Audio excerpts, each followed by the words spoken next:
നമുക്ക് ഇംഗ്ലീഷ് വേണ്ട മനസ്സിലാവാത്ത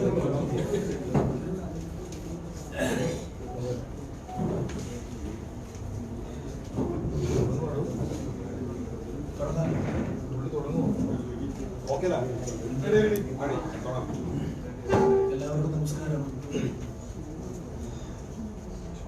ഇന്നത്തെ വാർത്താ സമ്മേളനം പൂർണ്ണമായിട്ടും കേരളത്തിലെ BJPയുടെ സംഘടനാ തെരഞ്ഞെടുപ്പുകളെ സംബന്ധിച്ച് വിശദാംശങ്ങൾ വ്യക്തമാക്കുന്നതിന് വേണ്ടി കഴിഞ്ഞ 3 മാസത്തിലധികമായി സംസ്ഥാനത്ത് ഭാരതീയ ജനതാ പാർട്ടി വ്യവസ്ഥാപിതമായ മാർഗങ്ങളിലൂടെ തികച്ചും ജനാധിപത്യപരമായ രീതിയിൽ ബൂത്ത് തലം മുതൽ ജില്ലാ ഘടകങ്ങൾ വരെയുള്ള സംഘടന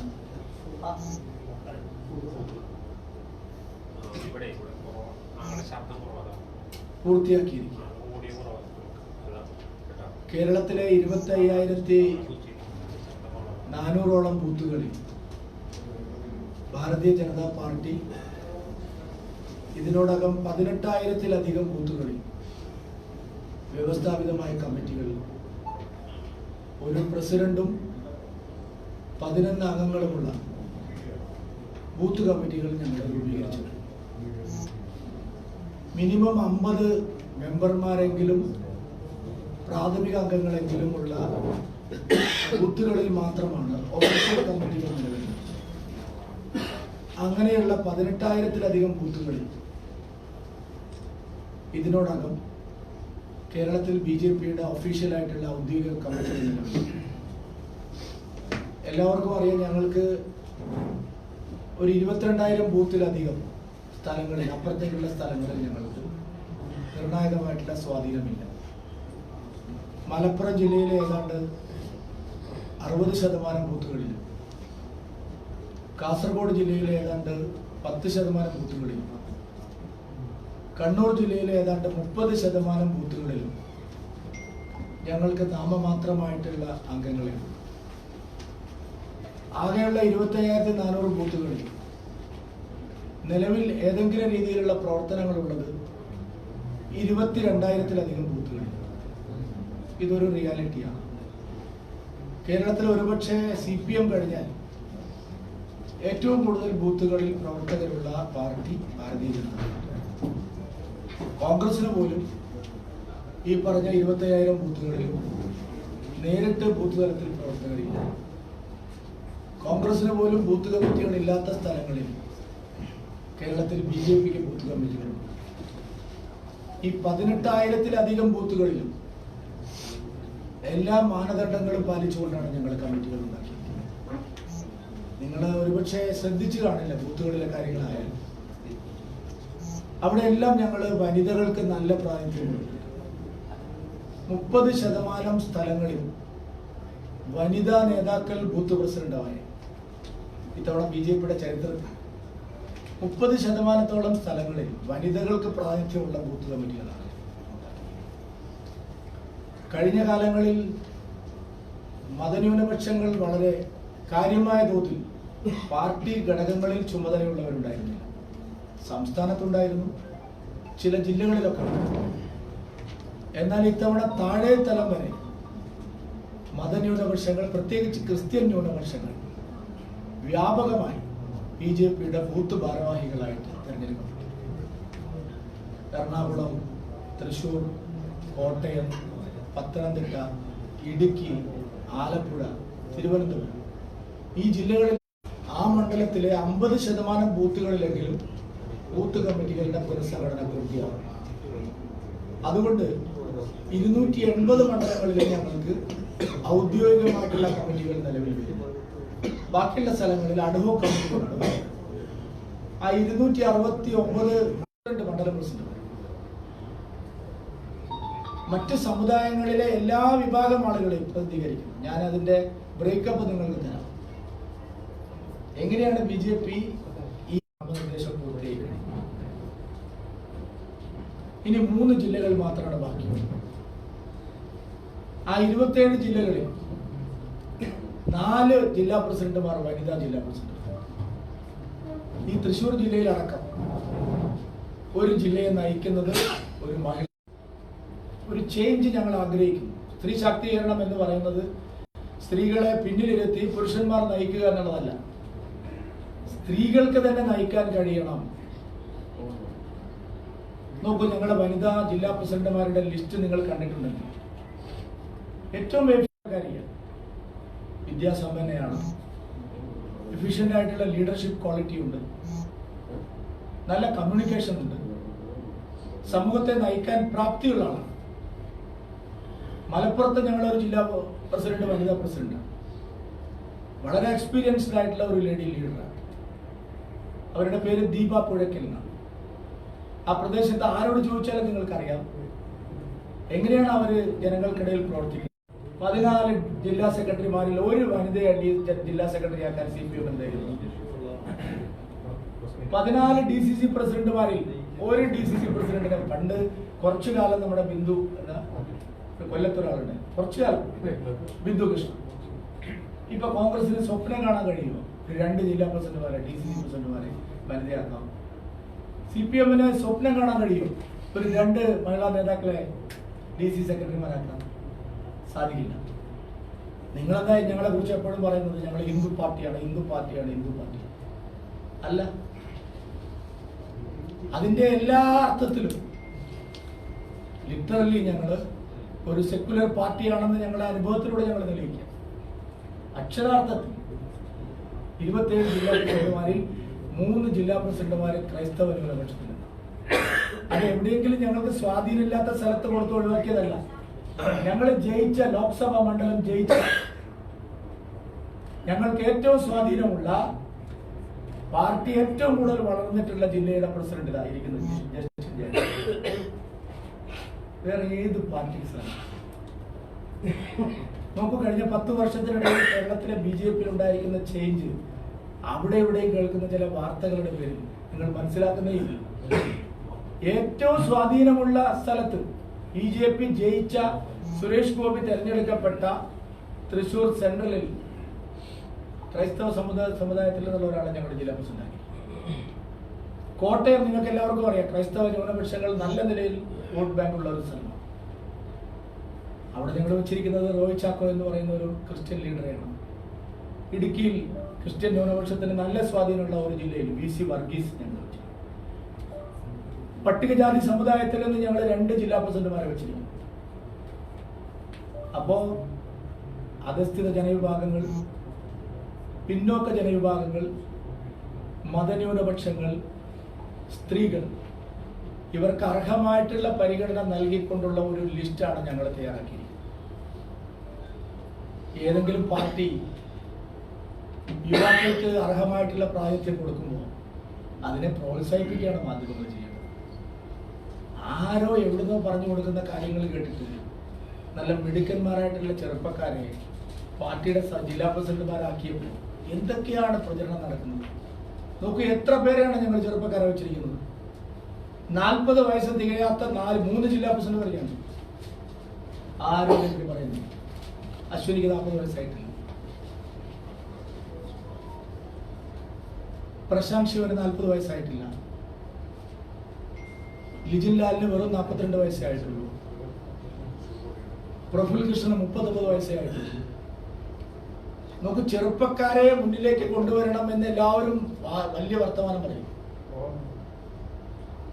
ആരോ പറയുന്നത് കിട്ടുന്നില്ല ഏതോ ചാനലിൽ വലിയ ആവേശത്തോടു കൂടി 35 വയസ്സുള്ള ആളെ എങ്ങനെ നിങ്ങളാ? സർ, ഞങ്ങൾക്ക് ലോവർ ഏജ് ലിമിറ്റ് ഇല്ല. 60 വയസ്സിൽ കവിയരുത് എന്നുള്ളത് മാത്രമാണ് ഞങ്ങളുടെ ലിമിറ്റ്. ആരെങ്കിലും ലോവർ ഏജ് ലിമിറ്റിനെ പറ്റി സംസാരിക്കാറുണ്ട്? 32 വയസ്സിൽ AK ആന്റണി കേരളത്തിന്റെ മുഖ്യമന്ത്രിയായിട്ടുണ്ട്.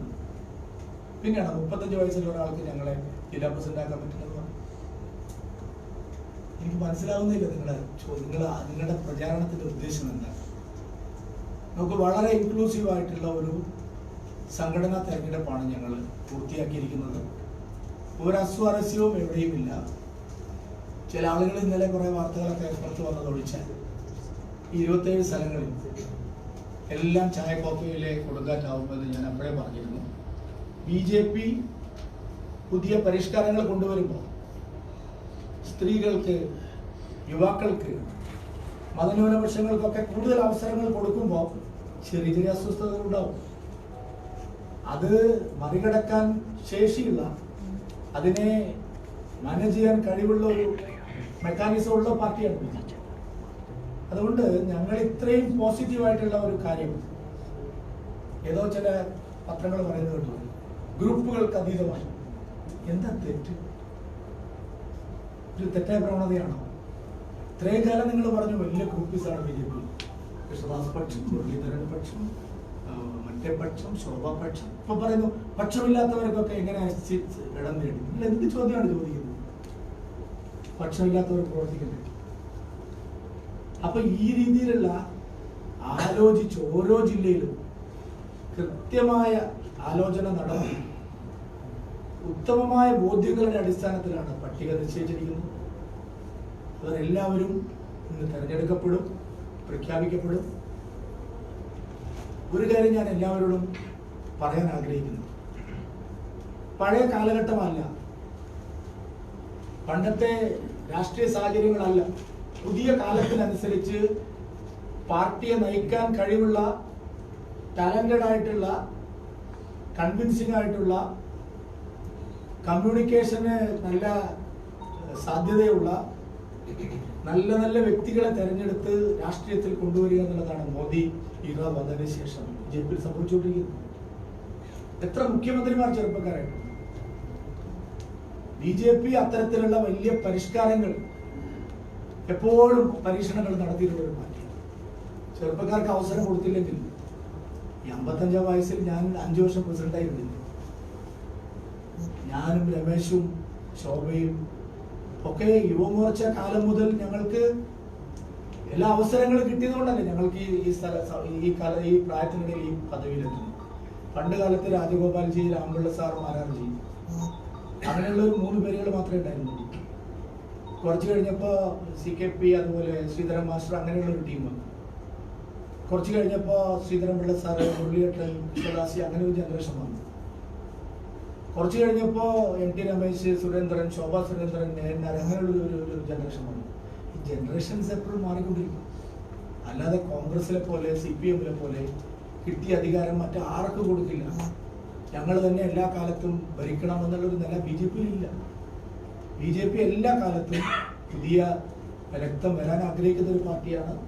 എല്ലാവർക്കും അവസരം കൊടുക്കുന്ന പാർട്ടി. അതുകൊണ്ട് സമഗ്രമായിട്ടുള്ള ഒരു പാനലാണ് ഇത്തവണ BJP ജില്ലാധ്യക്ഷന്മാരുടെ കാര്യത്തിൽ ഉണ്ടായിരിക്കുന്നത്. ഇനി വരാനിരിക്കുന്ന 3 ജില്ലകളിലും അങ്ങനെ തന്നെയാണ്. അതിൽ വിശദമായിട്ടുള്ള ചർച്ചകൾ നടത്തി ഒരു കൺസെൻസസ് എത്തുകയാണ്. അപ്പൊ ഓരോ ജില്ലകളും അവരവരുടെ ജില്ലയിലെ ആൾക്കാരെ കുറിച്ച് മാത്രമാണ് ചിന്തിക്കുക. ഞങ്ങളെ സ്റ്റേറ്റിന് അങ്ങനെ ചിന്തിക്കാൻ കഴിയില്ല. സ്റ്റേറ്റ് ചിന്തിക്കുമ്പോൾ മൊത്തത്തിലുള്ള 30 ജില്ലകളെ കൂടിയായിട്ട് ഞങ്ങൾ കാണാം. അപ്പൊ ഈ സാമുദായിക പരിഗണനകൾ വേണ്ടി വരും, വനിതാ പ്രാതിനിധ്യം വേണ്ടി വരും, യൂത്ത്സിന്റെ പ്രാതിനിധ്യം വേണ്ടി വരും. അങ്ങനെ വരുമ്പോഴാണ് പേരുകളിൽ അങ്ങോട്ടും ഇങ്ങോട്ടും ഒക്കെ ചില മാറ്റങ്ങൾ വരുന്നത്. അല്ല, അതിപ്പോ സംസ്ഥാന പ്രസിഡന്റിനെ നിയമിക്കുന്നത് സെൻട്രൽ പാർട്ടി നടത്തുന്ന ഒരു പ്രോസസ്സിലൂടെ. ജില്ലാ പ്രസിഡന്റുമാരുടെ കാര്യമാണെങ്കിൽ എനിക്ക് വേണമെങ്കിൽ പറയാം. പക്ഷെ സ്റ്റേറ്റ് പ്രസിഡന്റുമാരെ നിശ്ചയിക്കുമ്പോൾ സെൻട്രൽ പാർട്ടിക്ക് അതിൻ്റെതായിട്ടുള്ള ഒരു ഡയറക്റ്റീവ് ഉണ്ട്. അവരുടെ അതിന്റെ അടിസ്ഥാനത്തിലാണ് കാര്യങ്ങൾ ചെയ്യുന്നത്. കേസ് മാറുന്ന ഒരു സാധ്യതയുണ്ടോ? അല്ല, അതൊന്നും ഒരാൾക്ക് നിശ്ചയിക്കാൻ കഴിയുന്ന കാര്യമല്ല. കേസ് വരുമ്പോഴും കേസ് വരുന്നതെന്ന് എനിക്ക് പറയാൻ കഴിഞ്ഞിട്ടില്ല. കേസ് മാറുകയാണെങ്കിലും എനിക്കറിയില്ല, തുടരുകയാണെങ്കിലും എനിക്കിപ്പോൾ അത് പറയാനുള്ള ഞാൻ അതിന്റെ ശേഷിയില്ല. പാലക്കാട് നഗരസഭയുടെ ഭരണം പോകും? ഒരു ഭരണമില്ല. ഇത് പന്തളത്ത് എന്തായാലും വേണം. അല്ല, ഈ സന്ദീപ് വാര്യരെ കൗൺസിലർമാരൊക്കെ ചർച്ച നടത്തിയിട്ടുള്ളൂ. ഏതാരും അയാൾ തന്നെ പാലവീണ ചെലുത്താനെ പോലെ അങ്ങോട്ട് കൊടുക്കണം. കേട്ടില്ല? ഈ പാലവീണ ചെലുത്താൻ പാല വീണ് പോയാലേ ചെലുത്താനില്ല അങ്ങോട്ട് കൊടുക്കും. അയാൾ തന്നെ പാലവീണ ചെലുത്താനെ പോലെ നടക്കുകയാണ്. ഇനി അയാളെപ്പോഴും ആരെങ്കിലും പോകും? അല്ല, അത് അങ്ങനെ പറയാൻ കഴിയും. കാരണം നിങ്ങൾ ജയിക്കുമെന്ന് പറഞ്ഞ പാലക്കാട് ഒരു പരീക്ഷണം നടത്തിയ വലിയ വൻ വോട്ടിലും പരാജയപ്പെട്ട തോൽക്കെന്ന് പറയാൻ പറ്റില്ല, അത് സത്യമാണ്. പക്ഷെ അത് സന്ദീപ് വാര്യർ അവിടെ പോയത് എഫക്ട് ചെയ്തിട്ടുണ്ട് തെരഞ്ഞെടുപ്പ്. കോൺഗ്രസുകാരോട് ചോദിച്ചിട്ട് അവർ പറഞ്ഞു. നിങ്ങൾ ഈ കൃഷ്ണകുമാറിന്റെ അമിതമായ ഇടപെടലും സ്വാധീനമാണ് പാലക്കാട് പ്രശ്നങ്ങൾ ഉണ്ടാകണമെന്ന് പറയണ്ടല്ലോ. ഒരാൾക്കും അമിതമായി ഇടപെടാൻ പറ്റില്ല. എനിക്ക് ആഗ്രഹിക്കുന്ന എല്ലാവരെയും പിടിച്ച് 30 പേരെ ഞാൻ എനിക്ക് ആക്കി വെക്കാൻ പറ്റും. അതിന് കാരണം അല്ല, സാധാരണഗതിയിൽ ഇപ്പൊ നേരിടുന്ന ഇപ്പൊ നമ്മൾ നേരത്തെ ഒരു ഡിവൈഎഫ്ഐ ജില്ലാ സെക്രട്ടറി പിറ്റേ ദിവസം പാർട്ടി ജില്ലാ സെക്രട്ടറി ആവാന്ന് പറയാൻ അസ്വാഭാവികതയുണ്ട്. യൂത്ത് കോൺഗ്രസിന്റെ ജില്ലാ പ്രസിഡന്റ് പിറ്റേ ദിവസം പാർട്ടി ജില്ലാ പ്രസിഡന്റ് ആവാന്ന് പറയുന്നത് അസ്വാഭാവികത. അത്തരം ഒരു അസ്വാഭാവികത പാലക്കാട് സംഭവിച്ചു എന്നാണ് അവിടുത്തെ കൗൺസിലർമാർക്ക് പ്രതിഷേധം ഉയർത്തിക്കുന്നത്. ഡിവൈഎഫ്ഐയുടെ ജില്ലാ സെക്രട്ടറി ആയി. അപ്പൊ നിങ്ങൾ പത്രം വായിക്കുന്നില്ലേ? വയനാട് ജില്ലാ സെക്രട്ടറി, CPM ജില്ലാ സെക്രട്ടറി ആയി. അത് നേരിട്ടായതല്ലോ. എന്തായിരുന്നു അതിനുശേഷം ഇതിലെന്തിരിക്കുന്നു? അല്ലെന്ന് ഞാൻ പറഞ്ഞില്ലേ, ലോവർ ഏജിലും ഇതിനെ പറ്റി നിങ്ങൾ പറയേണ്ട ആവശ്യമില്ല. അങ്ങനെയില്ല. ക്രൈസ്തവ ന്യൂനപക്ഷ മേഖലകളിലുള്ള സംഘടനാ പ്രതിനിധികളെ കുറിച്ച് പറഞ്ഞു. മുസ്ലിം സമുദായത്തിൽ നിന്നും ജില്ലാ പ്രസിഡന്റുമാരുണ്ട്. മുസ്ലിം സമുദായത്തിൽ നിന്ന് ഇപ്പോൾ ഒരു അഖിലേന്ത്യാ വൈസ് പ്രസിഡന്റ് ഉണ്ട്. നിരവധി നേതാക്കൾ മുസ്ലിങ്ങളായിട്ട് BJP-യിലുണ്ട്. അടുത്ത പുനഃസംഘടന ആവുമ്പോൾ ചുരുങ്ങിയത് ഒരു ജില്ലയിലെങ്കിലും മുസ്ലിം ജില്ലാ പ്രസിഡന്റ് വരുമെന്നാണ് ഞങ്ങൾ പ്രതീക്ഷിക്കുന്നത്. സംസ്ഥാന പ്രസിഡന്റ് സ്ഥാനത്തേക്ക് ഇത്തരത്തിലുള്ള മത്സരത്തിന് സാധ്യതയുണ്ടോ? മത്സരമില്ലെന്ന് എവിടെ ഈ മത്സരം? മത്സരമൊക്കെ പത്രത്തലകളിലേ ഉള്ളൂ, ഞങ്ങൾക്കിടയിലില്ല. ഈ BDJസിന്റെ കാര്യത്തിലെ കോട്ടയത്ത് അവരൊരു പ്രമേയം പാസ്സാക്കിയിരുന്നു, NDA വിട്ട് പുറത്തു വരണമെന്ന കാര്യത്തിൽ. അത്തരത്തിലുള്ള ഒരു മാറ്റം നിങ്ങൾ പ്രതീക്ഷിക്കുന്നത്? 9 വർഷം BDJസിന് വളരെ വ്യക്തമായിട്ടുള്ള ഒരു ആശയത്തിന്റെ അടിസ്ഥാനത്തിലാണ് അവർ NDA ചേർന്നത്. അത് BDJs അത്തരം തീരുമാനം എടുക്കുമെന്ന് ഞാൻ ഒരിക്കലും പ്രതീക്ഷിക്കുന്നില്ല. പ്രത്യേകിച്ച് ശ്രീ തുഷാർ വെള്ളാപ്പള്ളി അവർ നേതൃത്വം നൽകുന്ന ഒരു സംഘടന ഒരു കാരണവശാലും NDA വിട്ട് പോകില്ല എന്ന് തന്നെയാണ് ഞങ്ങൾ പ്രതീക്ഷിക്കുന്നത്. കോട്ടയത്ത് ചേർന്ന ക്യാമ്പിലാണ് പ്രമേയം പാസ് ചെയ്ത് 9 വർഷമായി. ജില്ലകളിലായിരിക്കും എനിക്ക് 9 വർഷമായിട്ട് അവഗണനയാണെന്നാണ് അവരുടെ പുതിയ പാർട്ടി വിസപ്പെടുന്നവര് പിന്നെ ആ പാർട്ടി അധികാരം വാഴില്ല എന്നുള്ളൊരു പൊതുവെ BJP-യുടെ ചരിത്രം പിടിച്ച് പുറത്താക്കിയാളെ. പിന്നെ അതുപോലെ തന്നെ ഇപ്പൊ ഇവിടെ അനീഷ് പുറത്താക്കിയതല്ല, ആള് മാറുന്നു. സംസ്ഥാന ഓഫീസ് പണിതിട്ടുണ്ട്. അല്ല, ഗവൺമെന്റ് പിടിച്ച് കഴിക്കാലോ, അത് പക്ഷേ കഴിഞ്ഞല്ലോ. അന്ധവിശ്വാസം. അപ്പൊ നിങ്ങൾ മാറുമോ എങ്ങനെ സ്ഥിതി? അല്ല, അതൊന്നും എനിക്കറിയില്ല. ഓഫീസിന്റെ കാര്യം അന്ധവിശ്വാസം. ഈ ജില്ലയെ 3ആയിട്ട് ഇതായിട്ടില്ല, അത് എന്തിന്റെ അടിസ്ഥാനത്തിലാണ് അങ്ങനെ ഒരു? അല്ല, അവര് പ്രവർത്തനം വിപുലീകരിക്കാൻ വേണ്ടിയിട്ട് ചെയ്യുന്നതാണ്. എന്തിന്റെ അടിസ്ഥാനം എന്ന് ചോദിച്ചു കഴിഞ്ഞാല് ജനസംഖ്യ, പിന്നെ ബൂത്തുകളുടെ എണ്ണം, ഇതെല്ലാം ആവറേജ് നോക്കിയിട്ടാണ്. ജിയോഗ്രഫി, പിന്നെ ജിയോളജി, ഇത് ഭൗമശാസ്ത്രപരമായ നമ്മുടെ ഭൂമിശാസ്ത്രപരമായ പ്രത്യേകത, ഇതെല്ലാം നോക്കിയിട്ടുണ്ട്. തൃശ്ശൂരിലെ MP-യുടെ പെർഫോമൻസ് BJP വിലയിരുത്തുന്നത് അദ്ദേഹം നല്ല MP ആണെന്ന് അവിടെ എല്ലാവരും സമ്മതിക്കുന്നത്. മേയറൊക്കെ തന്നെ പറഞ്ഞു, ഞങ്ങള് പര്യത്തിലെത്തില്ല തെറ്റുന്നു. എതിരാളികൾ തന്നെ സമ്മതിക്കില്ല. സുനിൽകുമാർ പിന്നെ അന്ന് നമ്മൾ കണ്ടതിന് ആദ്യത്തെ മാധ്യമ ഈ കേസ് ഈ നമ്മുടെ പത്തനംതിട്ട, ആറ്റിങ്ങൽ, ഇടുക്കി, നോർത്തിലൊക്കെ നമ്മുടെ ജില്ലാധ്യക്ഷന്മാരെ നിയമിക്കുന്നത് വൈകുന്നത് സ്വാഭാവികമായിട്ട് അതിൽ മറ്റേതെങ്കിലും അങ്ങനത്തെ കാരണങ്ങൾ കൊണ്ടൊന്നുമില്ല. കുറച്ചുകൂടി പരിശോധന വേണം തോന്നുന്നു. എന്താ അവിടെ മാത്രം അങ്ങനെ ഒരു അങ്ങനെയാണല്ലോ. നമുക്കിപ്പോ പല ഘടകങ്ങളും ഒരുമിച്ച് വരുമ്പോഴാണല്ലോ ജില്ലാ പ്രസിഡന്റുമാരെ തീരുമാനിക്കുന്നത്. അത് വൈകില്ല, അധികം വൈകില്ല. നിലവിൽ ഒഴിയുന്ന ജില്ലാ പ്രസിഡന്റുമാർക്ക് അതുപോലെ തന്നെ പുതിയ സ്ഥാനങ്ങൾ എല്ലാവരെയും അക്കോമഡേറ്റ് ചെയ്യാൻ കഴിയുന്ന ഒരു സംവിധാനമാണ് BJP. സന്ദീപ് വാര്യർ KPCCയുടെ വക്താവായി തെരഞ്ഞെടുക്കപ്പെട്ടിട്ടുണ്ട്. ജനറൽ സെക്രട്ടറി ആവുന്നല്ലേ പറഞ്ഞത്? നിങ്ങൾ അത് മറന്നുപോയി.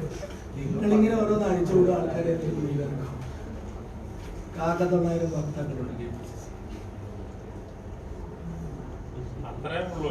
പിന്നെ BJP-യിലെ ഒരു അല്ല, അദ്ദേഹം BJP-യുടെ ഒരു സംസ്ഥാന കമ്മിറ്റി അംഗമായിരുന്നു. BJP-ക്ക് 300 സംസ്ഥാന കമ്മിറ്റി അംഗങ്ങളുണ്ട്. കോൺഗ്രസ് അത്ര പുള്ളികളൊന്നും